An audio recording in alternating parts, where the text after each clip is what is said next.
ఆద్యకి దూరం అయితే తను ఇంకా అలాగే ఫిక్స్ అయిపోతుంది తల్లి అక్కర్లేదని. తనకి నీ అవసరం ఉంది, నువ్వు మాతో పాటు ప్యాలెస్కి వస్తున్నావని స్ట్రాంగ్ వాయిస్తో చెప్పి కళ్ళు తేలేస్తున్న యశిని చూసి గొంతు మీద ఉన్న చేతిని తీశాడు. నొప్పిగా ఉన్న గొంతు రుద్దుకుంటూ మాట్లాడకుండా మౌనంగా అయిపోయింది. ఇప్పుడు తను చెప్పి వాదించినా వినడని. ఆమె మాటలకి కోపం వస్తున్నా తమాయించుకుని అక్కడ ఉండకుండా డెక్ దగ్గరకు వచ్చిన ఆదిత్య రైలింగ్ పట్టుకుని ఎదురుగా ఉన్న సముద్రం చూస్తూ ఉన్నాడు. ఇంతలో సర్వర్ డ్రింక్స్ మేడం అన్నాడు. అవి తీసుకుని అతన్ని పంపించేసి ఆదిత్య పక్కకి వచ్చింది తీసుకో అంటూ. నువ్వే తాగు, అలసిపోయావుగా, వాగడానికి శక్తి వస్తుంది అన్నాడు కోపంగా. పక్కనే ఉన్న టేబుల్ మీద ట్రే పెట్టి గ్లాస్ తీసుకొని ఆదిత్య ముందుకు వచ్చింది. ఏయ్, విసిగించకపో, ఇప్పుడే వెళ్ళిపోతానంటే వద్దని చంపేంత పని చేశావు, మళ్ళీ నువ్వే పొమ్మంటున్నావు నవ్వింది.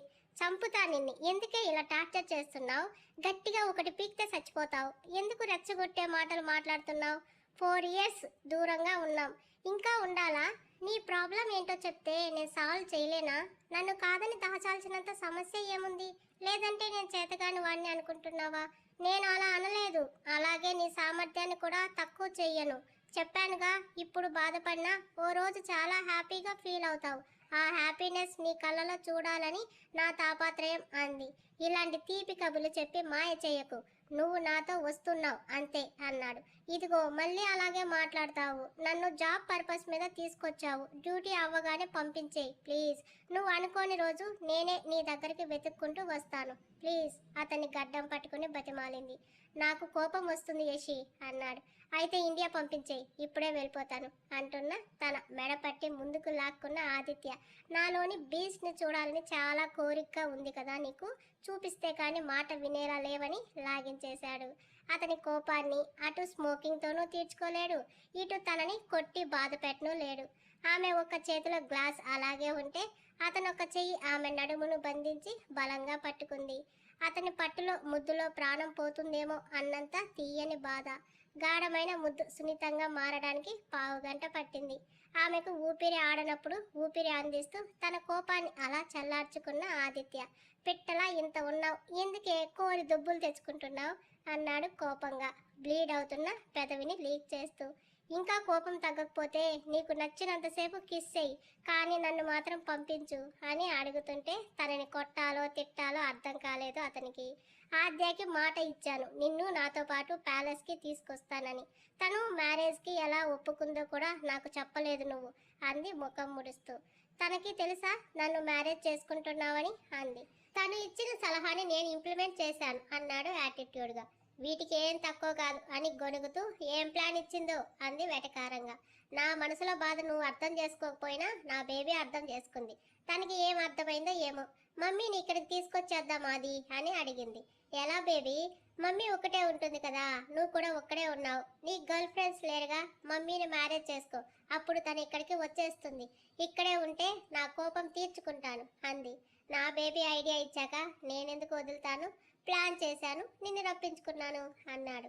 ఇప్పుడు నువ్వు వెళ్ళిపోతే ఆద్య మళ్ళీ అప్సెట్ అవుతుంది.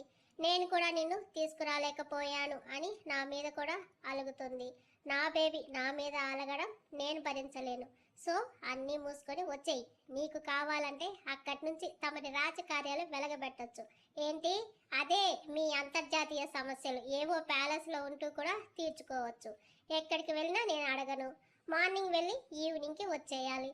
నైట్ మాత్రం ఆద్యతో నువ్వు ఉండాలి, తనకు నువ్వు కావాలి. అఫ్కోర్స్ నాకు కూడా అనుకో అన్నాడు. నవ్వు వచ్చింది యశికి. ఇన్ని ఐడియాలు ఎలా వచ్చేస్తాయి నీకు అంటూ. నీలా నాకు బ్రెయిన్ ఎంటీ కాదు కనుక. మూతి ముడుచుకొని సరే వస్తాను, జ్యూస్ తాగు.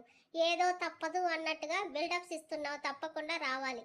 అరే వస్తాను, నా పని చేసుకోవడానికి పర్మిషన్ ఇచ్చావుగా, తప్పకుండా వస్తాను. కానీ ఆంటీ వాళ్ళకు చెప్పేసి నా లగేజ్ తెచ్చుకోవాలి.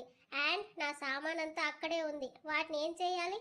ట్రక్కులో తెచ్చి అవుట్ హౌస్లో పెడదాం అన్నాడు. గుడ్ ఐడియా అని నవ్వుతూ. అవును, ప్యాలెస్కి వస్తే అత్తయ్య గారు ఏమన్నరా బెల్లగా అడిగింది. అంటుంది భరించు. ఎవరి కోసం? మొగుడి కోసం. ఆ మాత్రం భరించలేవా? నన్ను బాగా టార్చర్ చేయడానికి ప్లాన్ వేసుకున్నారు కదా, డౌటే లేదు అందులో అన్నాడు. సరే తప్పుతుందా? తప్పు చేశాను, భరించాలి కదా అంటుంటే ఏం తప్పు చేశావే అన్నాడు రైలింగ్కి లాక్ చేసి. అదే తన ఇంటి రక్తాన్ని ఎవరూ లేని అనాథలుగా పెంచాను కదా, అత్తయ్యకి కానీ నీకు కానీ బేబీతో ఏ మూమెంట్స్ లేకుండా చేశాను. అది నా తప్పే కదా. అదే అంటున్నా. శాంతించిన ఆది. నిన్ను నేను ఎప్పుడైనా ఒక మాట అన్నానా? మన మధ్య జరిగిన దానికి నువ్వు తప్పని పేరు పెట్టినా నేను భరించలేను. నువ్వు పెట్టవనుకో, అలా అనే దానివైతే మీ ఇంట్లో వాళ్ళకు కూడా చెప్పకుండా ఈ నిజం దాచావుగా అన్నాడు. అంతా అర్థం చేసుకున్నట్టే ఉంటావు, మళ్ళీ నన్ను ఇరకాటంలో పడేస్తావు. నువ్వు మాత్రం సస్పెన్స్ ఓ రేంజ్లో పెట్టి నన్ను సాగు కొడితే తప్పు లేదు కానీ నేను ఆడుకోకూడదా? కాలుకేస్తే వేలికి, వేలికేస్తే కాలుకేస్తున్నాడు అనుకుంటూ మౌత్ మ్యూట్ చేసుకుంది. యాచ్ రీచ్ అయింది. పోర్ట్లో దిగే కన్నా ముందే నల్లగా నిగనిగలాడుతున్న కార్లు, వాటికి ముందు నల్ల డ్రెస్సులు వేసుకున్న గార్డ్స్ కనబడ్డారు. ఈ బ్లాక్ గోల్ ఏంటి? అతనికి చెయ్యి అందిస్తూ నడుస్తుంటే ఐ లైక్ ఇట్ అని చెప్పానుగా. సిటీలోని రిచెస్ట్ కన్వెన్షన్ సెంటర్లో ఎంగేజ్మెంట్ చాలా గ్రాండ్గా జరిగింది. అందరూ లంచ్ చేశారు. అతి కొద్ది మందికి మాత్రమే యషిని తన వైఫ్గా పరిచయం చేశాడు ఆది. చిన్న పార్టీ, నువ్వు రూమ్లో రెస్ట్ తీసుకో అని తనని సూట్ రూమ్లో వదిలి సెక్యూరిటీని అలర్ట్ చేసి టాప్ ఫ్లోర్లో జరుగుతున్న మాఫియా మీటింగ్కి అటెండ్ అయ్యాడు. దాదాపు గంటన్నర తర్వాత వచ్చాడు. బిజినెస్ బుక్స్ ఉంటే చదువుకుని బోర్ కొడుతుంటే టీవీ ఆన్ చేసుకుని చూస్తున్న యషి ఆదిత్య వచ్చింది చూడలేదు.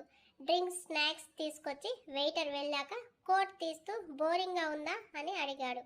లేదు, ప్రశాంతంగా ఉంది అంది డ్రింక్ అతనికి ఇస్తూ. తీసుకున్న ఆదిత్య ముఖంలో కాస్త అలసట. ఏమైంది? పార్టీ అని చెప్పి టైర్డ్ అయి వచ్చావు. మాఫియా పార్టీ అంటే డాన్సులు వేస్తూ వైన్ గ్లాస్ తిప్పడం కాదు బేబీ. జరగబోయే స్మగ్లింగ్ గురించి పక్కాగా స్కెచ్ వేయడం, పోలీసులు కనిపెట్టకుండా కొత్త కొత్త పద్ధతుల్లో సరుకు ఎలా చేర్చాలి అన్న దాని మీద మీటింగ్. ఇవన్నీ నాకు చెప్పకు, వింటే ఎలా చేయాలో కూడా చెప్పి నేర్పించేలా ఉన్నావు. నాతో జాయిన్ అవ్వచ్చుగా, మాఫియా క్విన్ చేస్తాను. నీకు దండం, నన్ను వదిలేయి. నీతో నీ చిచ్చు బుడ్డితో వేగేసరికి నా జీవితం సరిపోతుంది. అయినా ఇప్పుడు కూడా నేను క్విన్నే కదా అంది కళ్ళెగరేస్తూ. కాదని ఎవరన్నారే? ప్రతి అబ్బాయికి తను కోరి వరించిన అమ్మాయి క్వీన్, పుట్టే పాప ప్రిన్సెస్, తన ఇల్లే ఒక ప్యాలెస్. ఇలా అనుకునుంటే నేను ఈరోజు ఇలాంటి వృత్తిలోకి వచ్చే అవసరం ఉండేది కాదు. నిజమే, కానీ రేపు మన పిల్లలు ఈ వృత్తినే ఎన్నుకొని నీ వెనుకే వస్తే నా సామ్రాజ్యాన్ని వాళ్ళకి ఇచ్చేసి నిన్ను హనీమూన్కి తీసుకెళ్తాను. అంతేకాని దీన్ని వదలవు, సమస్య లేదు. మన పిల్లలకు ఎంత ప్రమాదమో తెలిసి కూడా ఇందులోకి లాగాలి అనుకుంటున్నావా? వాళ్ళు నీలాగా పిరికి వాళ్ళు కాదు కదా ప్రమాదమని భయపడి పారిపోవడానికి. యషికి బాధగా అనిపించింది. ఆదిత్య చాలా ఖచ్చితంగా ఉన్నాడు. తను ఈ వృత్తిని వదలడా? ఆమె ఆలోచనని గమనించిన కథపని ఆదిత్య తనతో తిరిగి ఆద్య దగ్గరికి స్టార్ట్ అయ్యాడు. ఈసారి బై ఎయిర్ ద్వారా రావడంతో త్వరగానే వచ్చేశారు. వాళ్ళు వచ్చేసరికి ఆద్య ఉంది గదిలో శివతో ట్రైన్ గేమ్ ఆడుతుంది. యషిని ఆ డ్రెస్లో చూసి తెగ హ్యాపీ అయ్యింది కానీ వెళ్ళలేదు. ఆది, ఏంటి ఇంత లేట్ అంది పెదవులు ముడిచి. సారీ ప్రిన్సెస్, మీ మమ్మీని ప్యాలెస్కి రావడానికి ఒప్పించేసరికి లేట్ అయ్యింది. మమ్మీ వస్తుందా మనతో? డెఫినెట్గా. రియలీ అని కళ్ళు పెద్దవి చేసి, మమ్మీ నువ్వు మాతో పాటు వస్తున్నావా అడుగుతున్న ఆద్య కళ్ళలో వేల మెరుపుల కాంతులు. మోకాళ్ళ మీద కూర్చున్న యషి చేతులు రెండు చాసి ఆద్యాని పిలిచింది. పరుగున వెళ్ళిన ఆద్య ఒక అడుగు దూరంలో ఆగింది. మమ్మీ మీద కోపం పోలేదా? లేదు, ఎప్పటికీ పోదు. ఆది కోసం నువ్వు మాతో రావాలని ప్లాన్ చేశా. వస్తున్నావు కదా? వద్దా? చెప్తుంటేనే సంతోషం పట్టలేక యషి కౌగిట్లోకి వెళ్ళిపోయింది. కూతుర్ని తనివి తీరా ముద్దులు పెట్టుకుని, ఐఎమ్ సారీ బంగారం, నీ చిన్ని మనసుని చాలా బాధ పెట్టాను. నీ వయసుకు మించిన భారాన్ని బాధల్ని నీకు తెలిసేలా చేశాను. బట్ నేనేం చేయలేను. ఇట్స్ ఓకే, మాతో వస్తున్నావు కదా, సో నిన్ను కొంచెం మాఫ్ చేశాను. ఫుల్గా క్షమించాలి అంటే టైం పడుతుంది అని పొగరుగా చెప్పి, ఆది నన్ను దుబాయ్ తీసుకెళ్తానని చెప్పావు, మర్చిపోయావా అని అంది. నో బేబీ, నేనెలా మర్చిపోతా నా ఏంజల్ కోరికను. ఇవాళ జర్నీ చేసి టైర్డ్గా ఉంది. ఎర్లీ మార్నింగ్ దుబాయ్ స్టార్ట్ అవుదాం అని శివతో ఆ ఏర్పాట్లు చూసి డిన్నర్ టైంకి పిలవమని చెప్పడంతో వెళ్ళాడు శివ. దుబాయ్కి వెళ్తున్నామా? కానీ ఎందుకు అడిగింది యషి. ఇక్కడ వచ్చిన పనులు పూర్తయ్యాయి. ఇప్పుడు నేను నా ఏంజల్ వెకేషన్ ఎంజాయ్ చేయాలి కాబట్టి. నా బేబీ దుబాయ్ని ఎక్స్ప్లోర్ చేద్దామని అడిగింది కాబట్టి అని ఆద్య స్విమ్ చేద్దామా అని అన్నాడు. నేను రెడీ ఆది అంది ఫుల్ జోస్తో. ఇద్దరూ సరిపోయారని నిట్టూరుస్తున్న యషి చేయి పట్టుకుని, డ్రెస్ చేంజ్ చేసుకుని రా, నీతో కలిసి ఎంజాయ్ చేయాలి అని ఐ వింక్ చేసి ఆద్యకి స్విమ్ సూట్ వేసి తను డ్రెస్ మార్చుకుని పూల్ దగ్గరకు వెళ్ళాడు. డ్రెస్ మార్చుకుని రమ్మంటే నైట్ డ్రెస్లో రమ్మని కాదు, స్విమ్ సూట్లో రమ్మని బెడ్ మీద ఉంది చూడలేదా? లూజ్ కాటన్ డ్రెస్లో వచ్చిన యషిని చూస్తూ అన్నాడు. ఆ వన్ పీస్ డ్రెస్ నేను వేసుకోనని నీకు తెలియదా అంది గంటు పెట్టుకున్న మొహంతో. అవును, స్కర్ట్లు అది కూడా స్లీవ్లెస్లు వేస్తారు, మరీ ముఖ్యంగా పార్టీలకు. మరి ఇక్కడ నా ముందు వేసుకోవడానికి మాత్రం చాలా కష్టం కదా నీకు. ఆదిత్య చెప్పిన పోలికలు ఉన్న డ్రెస్ ఎప్పుడు వేసుకున్నానా అని బ్యాగ్కి వెళ్ళి ఒక రీల్ వేసుకొని వచ్చింది. ఆ రోజు గోవా పార్టీలో వేసుకోవడం గుర్తొచ్చి బాబోయ్ ఏది మర్చిపోడా అని వెర్రి మొహం వేసుకుని చూసింది ఆదిత్యని. ఆది, మమ్మీ నీకు ముందే తెలుసా? నీళ్ళలో చేతులు టపటపా కొడుతూ క్యాజువల్గా అడిగింది ఆద్య. మీ మమ్మీలా జాబ్ చేసే వాళ్ళు కొందరు వేసుకోవడం నేను కనిపెట్టాను బేబీ, సో వేసుకుంటుందేమో అని నా డౌట్. ఇప్పుడు నువ్వు వేసుకున్నావు చూడు, ఎంత క్యూట్గా ఉన్నావు. మరి మమ్మీ కూడా వేసుకుంటే బాగుంటుంది కదా అని సూటిగా యశీని చూసి చెప్పాడు. ఆ డ్రెస్లో తను ఎలా ఉంటుందో ఊహించుకున్న యశి పళ్ళు పటపటా నూరుతూ చూసింది. మమ్మీ నీ మొహం ఎందుకు చెర్రీలా రెడ్గా అయిపోతుందని అమాయకంగా అడుగుతున్న ఆద్యాన్ని చూసి, మీ ఇద్దరి మాటలు విని ఇక్కడికి వచ్చాను చూడు, నన్ను అనుకోవాలి అని చైర్లో కూర్చొని, నేను కిందకు దిగను, మీరే ఎంజాయ్ చేయండి అని మొహం తిప్పుకుంది. ఈ డ్రెస్లో నీతో ఎంజాయ్ చేసే మూడ్ మాకు లేదులే అని తండ్రి కూతురు గంట సేపు నీళ్ళలో ఎంజాయ్ చేసి బయటికి వచ్చి షవర్ చేసి అలసిపోవడంతో తిని వెంటనే నిద్రపోయారు. తనకి ఆదిత్యకి మధ్యలో ఉన్న ఆద్యాన్ని చూస్తున్న యశి నయనాలు వర్షిస్తున్నాయి. అదే సమయంలో బాధతోనూ ఏడుస్తున్నాయి. ఆద్య నిద్రపోయాక యశి పక్కకి వచ్చిన ఆదిత్య, ఎందుకు ఏడుస్తున్నావు అని అడిగాడు. నేను ఏడవడం లేదు, మన ముగ్గురిని ఇలా చూస్తూ హ్యాపీతో వస్తున్న ఆనంద బాష్పాలు ఇవి. ఆనంద బాష్పాలకి బాధతో వచ్చే కన్నీటికి తేడా తెలుసుకోలేనంత అమాయకుడిని కాదు నేను. ఏం లేదు, ఈ మూమెంట్ కోసం ఎన్నో సంవత్సరాల నుంచి కళ్ళు కాయలు కాచేలా ఎదురు చూశాను. అది ఇవాళ నిజమయ్యేసరికి ఎమోషనల్ అవుతున్నానంతే అని కళ్ళు తుడుచుకొని, దుబాయ్ వద్దు, ఇండియా వెళ్ళిపోదాం ఆది ప్లీజ్ అంది. ఆద్య అడిగిన ఫస్ట్ కోరిక తనకి దుబాయ్ చూడాలని ఉందని. దుబాయ్ అంటే ఏంటో కూడా తెలియదు దానికి. అది నిన్ను అడిగిందా? ఫోన్లో రీల్స్ చూస్తుంటే అడిగింది, ఇది ఏ కంట్రీ ఆది అని. దుబాయ్ అని చెప్పాను. అయితే ఎక్స్ప్లోర్ చేద్దాం అంది. ఓకే అన్నాను. మధ్యలో నీకేంటి నొప్పి అంటూ మీదకి లాక్కున్నాడు. మీ ఇద్దరితో నేను అస్సలు వాదించలేను, ఎలా అయినా చేసుకోండి, నేను పడుకుంటాను, వదులు. నిద్ర రావట్లేదే.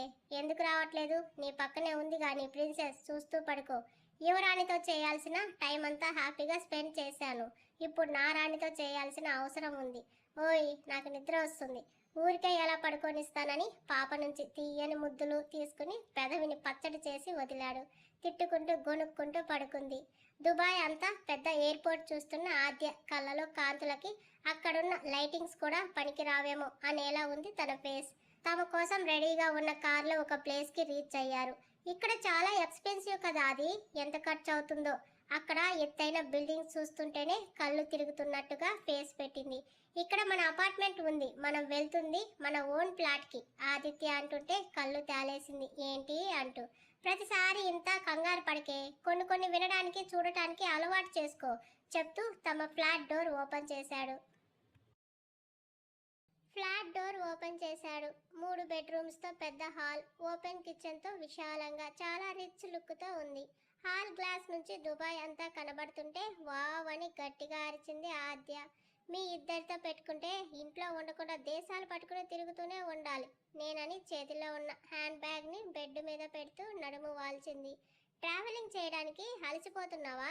ఆదిత్య సీరియస్గా అడిగేసరికి లేదులే అని ఫ్రెష్ అవ్వడానికి వెళ్ళింది. తను వచ్చేసరికి బాల్కనీలో కూర్చుని వ్యూ ఎంజాయ్ చేస్తున్నారు ఇద్దరు. ఆర్డర్ పెట్టిన ఫుడ్ రావడంతో తిని ఆ పూటకి రెస్ట్ తీసుకుని ఈవినింగ్ సిటీ అందాలను చూడటానికి బయలుదేరారు. కళ్ళు జిగేల్మనేలా విద్యుత్ కాంతులు, ఎత్తైన భవనాలు, ఎక్కడ చూసినా పర్యాటకులతో కోలాహలంగా వెలిగిపోతుంది నగరం. ఆద్య అయితే తన హ్యాపీనెస్ అంతా ముద్దుల రూపంలో ఆదిత్యకి ఇచ్చేస్తుంది. వాళ్ళిద్దరిని చూసి తృప్తిగా నవ్వుకుంటూ నడుస్తున్న యశి ఇక్కడికి వచ్చినప్పటి నుంచి సెక్యూరిటీ ఎవ్వరు తమతో లేరని గమనించి అదే అడిగింది ఆదిని. నా పర్సనల్ ట్రిప్లో నా భార్యని బిడ్డని కాపాడుకోలేనంత అసమర్థుడిని అయితే కాదు నేను. ఇది మన టైం, ఇక్కడికి ఎవరూ అవసరం లేదని అంటుంటే నవ్వుతూ భుజానికి ఆనుకొని ఆదిత్య తీసుకొచ్చిన ప్లేస్కి వచ్చింది. ఒక దగ్గర కూర్చోమని ఇప్పుడే వస్తానని ఆద్యతో వెళ్ళాడు. చుట్టూ చూస్తున్న యషి పిల్లలతో పెద్దలతో ఫ్యామిలీతో భార్యాభర్తలు లవర్స్ జంటలు జంటలుగా కనబడుతుంటే ఎంతో ముచ్చటగా అనిపించింది. ఇలా కుటుంబంతో తను ఎప్పుడు వస్తుందో ఆలోచిస్తూ నిట్టూరుస్తున్న తన కళ్ళు వెనుక నుంచి మూసేశాడు ఆది. ఆది నువ్వే కదూ కంగారుగా అడిగింది. నేనే గాని లేచి నెమ్మదిగా ఇలా రా అని ఆమెని కొంత దూరం నడిపించాడు. ఏంటో చెప్పు, టెన్షన్గా ఉంది ప్లీజ్. నేనున్నానుగా, టెన్షన్ పడకు, రిలాక్స్ అని చెప్పడంతో టెన్షన్ తగ్గించుకున్న యషి ఓకే అంది. మమ్మీ నేను 3 కౌంట్ చేస్తాను, అప్పుడు ఐస్ ఓపెన్ చేయాలి, ఓకేనా అంది. ఓకే అంది. 1 2 3 అని ఆద్య చెప్పగానే యషి కళ్ళ మీద చేతులు తీసేశాడు ఆది. ఎదురుగా ఐ లవ్ యూ యషిక అని గొప్ప గొప్ప వాళ్ళు ఎంతో గౌరవంగా భావించే ఎత్తైన బుర్జ్ ఖలీఫా బిల్డింగ్ మీద రంగురంగుల లైట్స్తో యషికి ప్రపోజ్ చేశాడు ఆది. చూస్తుంది నిజమా కాదా అన్న సందిగ్ధంలో ఆశ్చర్యంలో తన కళ్ళని తనే నమ్మలేకపోతున్న యషి ముందు ఎర్ర గులాబీ గుత్తులున్న బొకే పెట్టి ఓ రోజాని తీసి ఆమెకు ఇస్తూ ఐ లవ్ యూ యషి అన్నాడు. అతని హృదయంలో ఉన్న ప్రేమ కళ్ళలో కనబడుతుంటే అతని కౌగిలించుకొని తన తండ్రి ఉన్నప్పుడు దూరమైన సంతోషం మళ్ళీ ఈ క్షణం తనకి దక్కింది అన్నంతలా ఆదిత్య గుండెల్లో తల పెట్టుకొని చాలా ఎమోషనల్ అయిపోయింది. మమ్మీ డాడీని హగ్ చేసుకోవడంతో పిచ్చ హ్యాపీ అయిన ఆద్య గట్టిగా చప్పట్లు కొడుతూ కిలకిలా నవ్వింది.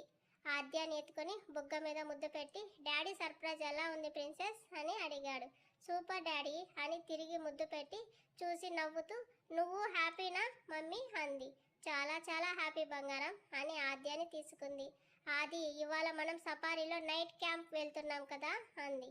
ఇప్పుడు అక్కడికే బేబీ లెట్స్ గో అని ఇద్దరిని సిద్ధంగా ఉన్న కార్లో సఫారీకి తీసుకెళ్లాడు.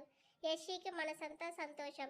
ఎప్పుడు ఇంత సంతోషం పొందని తను ఆదిత్య భుజానికి తలాంచుకుని చేతిని గట్టిగా పట్టుకుంది.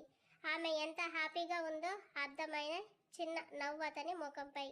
కొంతసేపటి తర్వాత అరేబియన్ నైట్స్ లాంటి ఎడారికి చేరుకున్నారు. ఏంటి ఇప్పుడు ఇక్కడే ఉంటామా అంది యషి. క్యాంప్ అంటే అదే కదా అని లోనికి తీసుకెళ్లాడు. దాదాపు చుట్టూ శాండ్నే, తెల్లని పెద్ద పెద్ద గుడారాలు, వాటికి ముందు విందు చేసుకోవడానికి రెడ్ కార్పెట్స్తో గోల్డ్ అండ్ లైటింగ్తో చాలా అందంగా ఉంది. వెళ్ళి తినడానికి ఫుడ్ ఆర్డర్ ఇచ్చి చల్లని గాలికి సేద తీరాలు. చుట్టూ కాస్త దూరంలో అలాంటి క్యాంపులే చాలా ఉన్నాయి. అదో కొత్త అనుభూతిని ఇస్తుంది. మోకాలపై తల పెట్టుకొని ఇసుకలో ఆద్య చేతులు పట్టుకుని నడుస్తున్న ఆదిని చూస్తూ ఉంది. నిన్ను చూసినప్పుడు నీతో ఇలాంటి లైఫ్ ఉంటుందని నేను అనుకోలేదు ఆది. మనిషిని నిలువునా చంపే నువ్వు ఇప్పుడు ఇలా ఇంత సున్నితమైన ప్రవర్తనతో ఉంటావని కలలో కూడా అనుకోలేదు. అమ్మని వదిలి మరి మా కోసం వచ్చావు. నీ ప్రయారిటీగా మాకు స్థానం ఇచ్చావు. నచ్చేశావురా. తన భర్తను మనసులో ఎన్నిసార్లు పొగిడిందో తనకే తెలియదు. ఫుడ్ వచ్చేసరికి అలా ఒక రౌండ్ వేసి వచ్చిన తండ్రి కూతురు యషి సర్వ్ చేస్తుంటే చక్కగా తిని మెత్తని మల్లె పువ్వులా ఉన్న పక్కల మీద చేరారు. ఆదిత్య ఆద్యకి అక్కడ వాతావరణం హిస్టరీ చెప్తుంటే అలసిన ఆ చిట్టి పాప వెంటనే పడుకుంది తండ్రి ఛాతి మీద హాయిగా. ఎంతసేపు అలాగే ఉంచుతావు, ఇలా వేస్తానని ఆద్యాని బెడ్ మీద పడుకోబెట్టి పక్కనే పడుకుంటున్న యషిని అమాంతం తన కౌగిట్లో బంధించాడు. ఒకరికొకరు దగ్గరగా ఉండటంతో ఇద్దరి కళ్ళు కలుసుకున్నాయి. యషి కళ్ళలోకి నిమిషం అలాగే చూస్తూ నువ్వు హ్యాపీగా లేవా అని అడిగాడు. ఆశ్చర్యంగా చూస్తూ నీకెందుకు అలా అనిపించింది అంది. కాసేపు హ్యాపీగా అనిపిస్తావు, అంతలోనే అంతులేని బాధ నీ కళ్ళలో కనబడుతుంది. ఏం ఆలోచిస్తావు? ఆద్యతో నాతో ఉన్నా కూడా నీకు సంతోషం లేదంటే నేను భరించలేను యషి. అదేం లేదు ఆది, నేను చాలా చాలా హ్యాపీగా ఉన్నాను. ఇన్ఫ్యాక్ట్ ఇవాళ నాన్నని గుర్తు చేశావు నీ ప్రేమను తెలుపుతూ. ఈ రోజుని నా లైఫ్లో అస్సలు మర్చిపోలేను. నువ్వు చూపించిన ప్రేమ ఎంతో ఎత్తులో నిలిచింది ఆది. నా వల్ల నీకు ఎంత సంతోషం ఉందో తెలియదు కానీ నీ వల్ల నా లైఫ్ లాంగ్లో పొందే ఆనందాన్ని ఈ 2 రోజుల్లో ఇచ్చేసావు తెలుసా.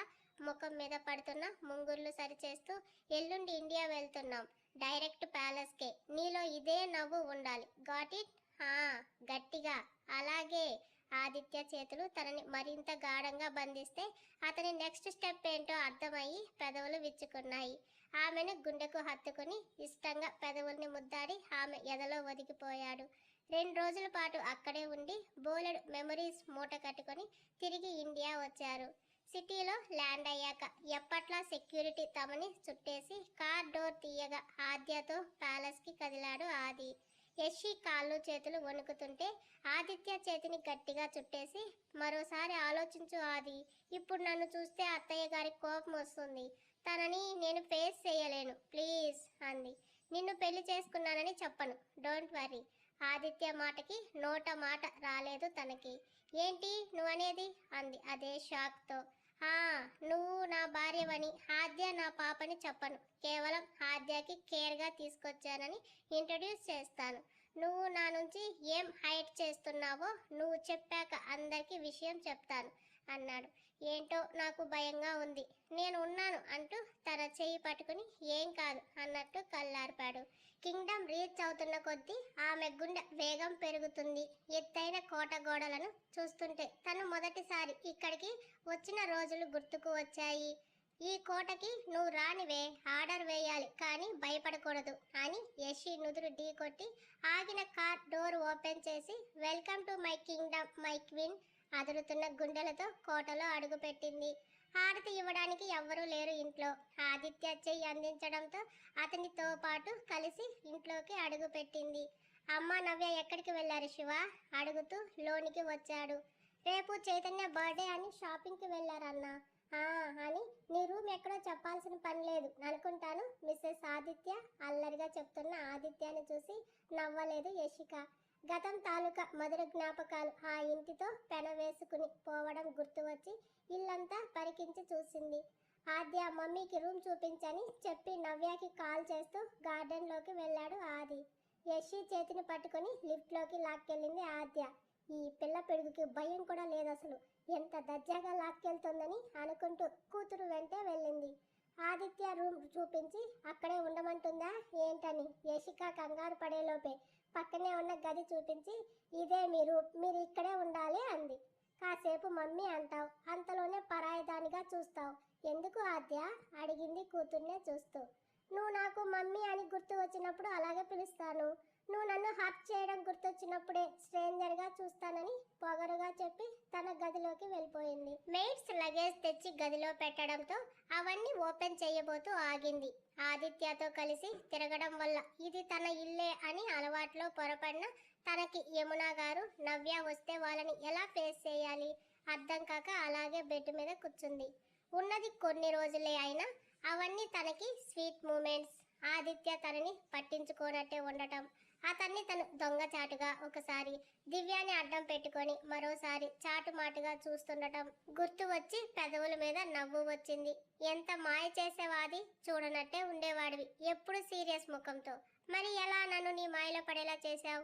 ఈ కాలం అబ్బాయిలా ఒక్కసారి కూడా నన్ను ఇంప్రెస్ చేయడానికి చూడలేదు, నాతో రూడ్గా బిహేవ్ కూడా చేయలేదు, అట్లీస్ట్ సరిగా చూసుకున్నది కూడా లేదు, కనీసం మాట్లాడుకున్నది లేదు. కానీ ఎప్పుడు నా వెంటే ఉండేవాడివి, నా కోసం ఆలోచించేవాడివి. ఇవే కదా నేను నీకు పడేలా చేశాయి. మా వాళ్ళని నీ వాళ్ళుగా ఆదరించి సహాయం చేశావు, కానీ నేను నీకు ఏమీ ఇవ్వలేకపోయాను. ఇప్పుడు కూడా ఎమ్ము అన్న ఆద్య పిలుపుతో ఉలిక్కిపడి చూసిన యశి బయటికి వచ్చింది. గ్లాస్ రైలింగ్ నుంచి కింద హాల్లో ఉన్న యమునా గారిని చూసి చెయ్యి ఊపుతూ వస్తున్నానని లేడి పిల్లల గంతులు వేస్తూ కిందకు వెళ్తున్న ఆద్యాన్ని చూసిన యశికాకి యమునా గారు వచ్చారని తెలిసేసరికి హార్ట్ బీట్ రైజ్ అయ్యింది. ఇప్పుడు తనని ఎలా ఎదుర్కోవాలి? 3 నిమిషాలకే శివ వచ్చాడు. యశి, అమ్మ నిన్ను చూడాలి అంటున్నారు పద అంటూ. నేను వచ్చానని ఎవరు చెప్పారన్నా? ఇంకెవరు, ఆద్య పాపే అన్నాడు. ఆది ఉన్నారా? అందరూ కిందే ఉన్నారు అనడంతో అదురుతున్న గుండెలతో శివ వెనుక వెళ్తున్న యశిని మెట్ల మీద నుంచి దిగడం చూసిన యమునా గారి కళ్ళలో నీళ్లు. ఆ వెనకే నిల్చున్న నవ్య కళ్ళు యశిని కోపంగా చూస్తున్నాయి. అన్ని రోజుల తర్వాత యశిని చూస్తున్న చైతన్య గుర్తు చేసుకోవడానికి ట్రై చేస్తుంటే ఎవరు తను అనుకుంటూ టోటల్గా మర్చిపోయిన దివ్య కొత్తగా చూస్తుంది. ఇప్పుడు ఏం జరుగుతుందో అని హాల్లో సోఫాలో కూర్చున్న ఆద్యాని ఒడిలో కూర్చోబెట్టుకుని జరిగే సీన్ కోసం ఈగర్గా వెయిట్ చేస్తున్నాడని తెలిస్తే యశి పాప పరిస్థితి ఏంటో. ఒక్కో అడుగు వేయాలంటే భారంగా మారుతుంది. వాళ్ళ చూపులు నిలువెల్లా దహించినట్టు అనిపిస్తుంటే చేతులు పిసుక్కుంటూ వారి ముందుకు వచ్చి నిల్చుంది. శివ, ఎవరు తను? యశినే చూస్తూ అడిగింది నవ్య. అయిపోయావు యశి పాప, నేను తీర్చుకోలేని రివెంజ్ నా చెల్లెలు తీర్చుకుంటాను చూడని యశికి ఓ లుక్ ఇచ్చి మెయిడ్తో తినడానికి పాప్కార్న్ విత్ చీజ్ మసాలా, దానికి కాంబోగా కోక్ కూడా తెమ్మని చెప్తున్న ఆదిత్యాన్ని నమిలి మింగేసేలా చూసింది యశిక. రాణిని అని చెప్పి ఎలా కూర్చున్నాడు అని పళ్ళు నూరుతుంది యశి. ఆమె కోపాన్ని ఎంజాయ్ చేస్తూ నవ్వుతున్నాడు ఆది. అడిగేది నిన్నే శివ, ఎవరు ఈ అమ్మాయి, మన ప్యాలెస్లో ఎందుకు ఉందని సూటిగా అడిగింది నవ్య. నవ్య అడిగిన ప్రశ్నకు వెర్రి మొహం వేసుకుని చూసిన శివ నవ్య కళ్ళు యశిని కోపంగా చూస్తుంటే ఆదిత్య వైపు చూపు తిప్పాడు. కళ్ళతోనే కూల్ అని చెప్పి వెళ్ళమని చూపుడు వేలుతో మూవ్ ఇవ్వడంతో మెల్లిగా అక్కడి నుంచి జారుకున్నాడు శివ. నవ్య తను ఎవరో నిజంగా తెలీదా నీకు, ఏమీ ఎరగనట్టు అమాయకంగా అడుగుతున్న ఆదిత్యని చూసిన యశికి దొరకాలి, అయిపోయావు నా చేతిలో అన్నట్టే ఉంది. వద్దని పోయిన వాళ్ళని గుర్తు పెట్టుకోవాల్సిన అవసరం నాకు లేదు ఆది, అది కూడా నువ్వు నీ విషయంలో ఏది కల్పించుకోవద్దని పర్సనల్ అని చెప్పాక ఇంకెలా గుర్తు పెట్టుకుంటాను అని సూటిగా యశిని ఆదిత్యాన్ని కలిపే అడిగింది. నవ్య మాటల్లో ఆమె మనసు ఎంత బాధపడింది, అవమానపడిందో అర్థమైన ఆది లేచి నవ్యాని సైడ్ హగ్ చేసుకుని, ఆ రోజు నేను ఎంత బాధకి గురయ్యానో నీకు చెప్పలేను, ఈ రోజు చెప్తున్నాను, ఐఎమ్ రియలీ వెరీ సారీ రా అన్నాడు చాలా చాలా లో గొంతుతో. తమ్ముడు ఒక్క మాటకి అన్ని రోజుల నుంచి తన మనసులో ఉన్న ఆ చిన్నపాటి వ్యధ కూడా తొలగిపోగా, ఒక్క మాటతో నా కోపాన్ని పోగొట్టావు ఆది బ్రో, కానీ ఈ మనిషిని మాత్రం నేనంత ఈజీగా క్షమించలేను, ఇది నువ్వు ఒప్పుకున్నా ఒప్పుకోకపోయినా నిజం అని గట్టిగానే చెప్పింది. ఆది ఆల్రెడీ యశికి చెప్పి ఉంటాడు, నవ్య నిన్ను క్షమిస్తుందన్న నమ్మకం నాకు లేదు, ఎందుకంటే నా ఎమోషన్స్ చూపించడం ఇష్టం లేక నేను ఇండియా వదిలి వెళ్ళిపోయాను, కానీ అమ్మ బాధని పెయిన్ని అంతా నవ్యనే ఫేస్ చేసింది. సో నీ మీద నాకు అమ్మకి కోపం లేకపోయినా నవ్యకి మాత్రం పీకల వరకు ఉంటుంది. ఆడబిడ్డ హాఫ్ హస్బెండ్ అన్నారు, అలా నా మీద పగ తీర్చుకుంటుందా అంది యశి. తీర్చుకున్న ఆశ్చర్యం లేదు, నేను అమ్మ చేయలేని పని ఆడబిడ్డగా నవ్య చేసి చరిత్రలోకి ఎక్కుతుంది అన్నాడు. క్షమించమని ఎవరన్నారు, నేను అమ్మ చేయలేని పని నువ్వు చేస్తావని కదా ఇక్కడికి తీసుకొచ్చానని యశి చూడకుండా నవ్యకి హైవింగ్ చేశాడు. పిక్చర్ షాక్ అయిన నవ్య నిజమా ఆది ఎగ్జైట్ అవుతూ నవ్వుని పెదవి లోపల దాచేస్తూ అంది. అని కళ్ళు ఆర్పిన ఆదిత్యతో, తను నీకు ఎలా దొరికింది ఆది, తనని చూడగానే కోపంగా వెళ్ళి తిట్టాలని అనిపించింది, కానీ ఏ ఎక్స్ప్రెషన్ ఫేస్లో కనిపించినా పసిగడుతుందని కష్టంగా తెలియనట్టు బిల్డప్ ఇస్తున్నాను, తను దొరకడానికి ఇంత టైం పట్టిందా అని అంది. నేనేం చేయలేదు నవ్య, తను ఇక్కడికి ఈరోజు రావాలని ఉంది కాబట్టి వచ్చింది, వెళ్ళిపోతుందా మళ్ళీ, లేదు ఎక్కడికి వెళ్ళలేదు, ఈసారి మీరే వెళ్ళమన్నా తను ఎక్కడికి వెళ్ళదు అన్నాడు. మరి అమ్మకి ఏం చెప్తావు, అసలు తనని ఇప్పుడు ఎలా తీసుకొచ్చావు, ప్రేమించిన అమ్మాయిగానా, పెళ్లి చేసుకోబోతున్న అమ్మాయిగానా, లేదంటే ఎప్పట్ల అమ్మకి కేర్గానా అని అడిగింది. అమ్మ కోసమే అని ఆదిత్య అంటుంటే కోపంగా చూస్తూ మళ్ళీనా అంది అసహనంగా. చిన్నగా నవ్వి, ఎందుకో ముందు ముందు నీకే అర్థమవుతుందిలే అని చంప తట్టి, ఇక నీ రివెంజ్ అంతా తీర్చుకో, నేనైతే అస్సలు అడ్డు చెప్పను అంటూ అయోమయంగా వాళ్ళ వైపే చూస్తున్న యమునా గారి దగ్గరికి వెళ్ళి, తను ఎవరో నీకు కూడా తెలీదా అమ్మా అన్నాడు. కొడుకు వైపు గుర్రుగా చూస్తూ, ఎందుకు మళ్ళీ తీసుకొచ్చావు అది, మళ్ళీ మమ్మల్ని పిచ్చోళ్ళని చేసి వెళ్ళిపోవడానికా అని కాస్త గట్టిగానే అన్నారు ఆమె. యశి కళ్ళలో నీళ్లు తిరుగుతున్నాయి. ఎంతో అభిమానంగా చూసిన వాళ్ళ కోపానికి ద్వేషానికి బలవుతుందని ఆమె మనసు వెలువెల్లాడిపోతుంది. అదే సమయంలో వారిని గట్టిగా హత్తుకొని క్షమించమని అడగాలని ఉంది. ఆ రెండూ చేయలేక శిలల ఉన్న చోటే నిలబడిపోయింది. అమ్మ ఇక ఎవరు ఎక్కడికి వెళ్ళరు, ఇక్కడే ఉంటారు అని అన్నాడు. అయినా తను ఇప్పుడు ఇక్కడికి రావాల్సిన అవసరం ఏముంది, మన ప్యాలెస్ ఇప్పుడు చాలా చాలా హ్యాపీగా ఉంది, ఈ చిన్ని యువరాణి రాకతో ఇప్పుడు మనకు ఎవ్వరి అవసరం లేదు అని ఆద్యాన్ని రమ్మన్నట్టు పిలిచింది.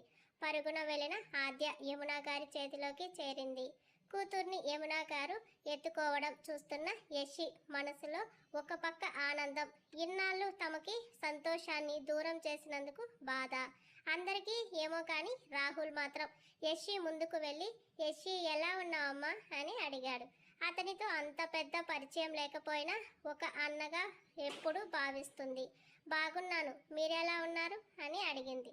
చాలా బాగున్నాను అని. చైతన్య, తను ఎవరో గుర్తుపట్టావా అన్నాడు చైతన్యాన్ని చూస్తూ. తెలుసు, వాయిస్ వింటూనే యషి మిస్ యూ, నిన్ను మళ్ళీ చూస్తాను అనుకోలేదు అన్నాడు.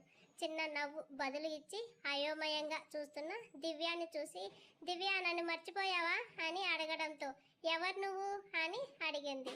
తనలా అడగడంతో బాధగా చూసింది యషి. తను చిన్నది కదమ్మా, మర్చిపోయి ఉంటుంది అని అన్నాడు రాహుల్. ఇట్స్ ఓకే అంది.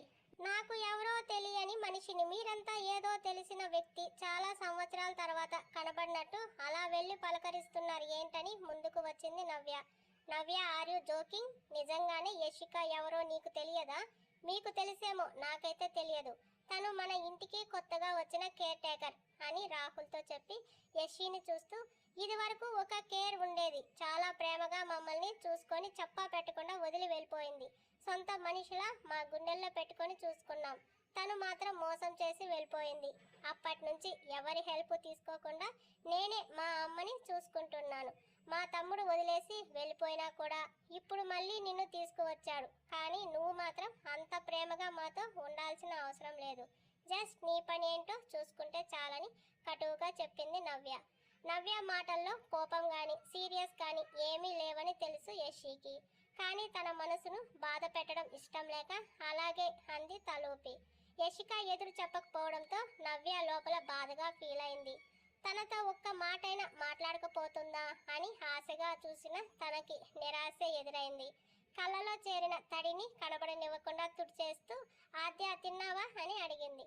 తిన్నాను, నాకు నిద్ర వస్తుంది అని అంటున్న పాపని నవ్యాని ఎత్తుకోమని ఇచ్చి వెళ్ళమని ఇంట్లోకి వెళ్తున్న యమునా గారిని బాధగా చూస్తూ ఉండిపోయింది. కనీసం తనని పలకరించలేదని.